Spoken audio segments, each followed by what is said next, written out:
My 3 times great-grandfather impregnated 2 13-year-old sisters. One died, one became my grandma. Back in the 1880s, in a little holler outside of Hazard, Kentucky, there was this guy named William Billy Caldwell. He was about 22, already considered a man who could hold his own, worked the farm, hunted, made moonshine when the corn got too high. Down the ridge lived the Miller family, dirt-poor sharecroppers with a whole passel of kids. The oldest girl, who was actually helping raise the rest, was Mary Elizabeth Miller. She was 13 when Billy started coming around. Yeah, 13. From what the old family Bible and some court papers say, Mary got pregnant almost right away. They got married quick in a shotgun ceremony. Literally, the daddy had a shotgun. She had the first baby, a boy named John, when she was 14. 2 years later, she was pregnant again, and giving birth to little Nancy at home went bad. She bled out and died at 16. Baby lived, but Mary was gone. Billy was now a 25-year-old widower with 2 toddlers and a farm to run.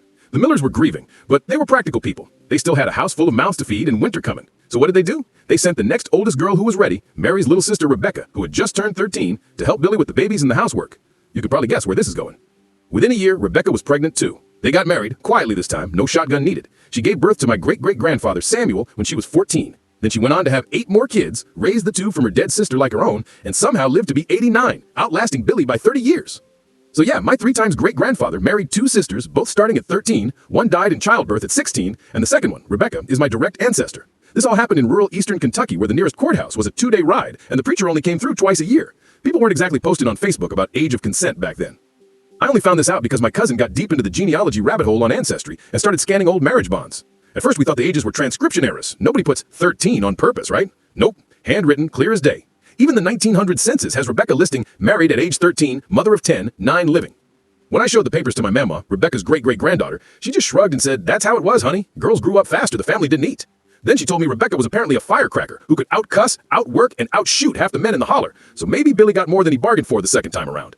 Here's the kicker that still messes with my head. The first child from the second marriage, my great-great-grandfather, Samuel, ended up marrying a girl from Virginia who was 19 when they tied the knot, in 1912. Normal age, totally unremarkable. But get this, years later, when Samuel was in his 70s, he told my papa that he always felt guilty because he thought his own mama was robbed of being the kid. He knew, even back then, that something wasn't right about how fast his mama had to grow up. He just never knew what to do about it because that was his whole world.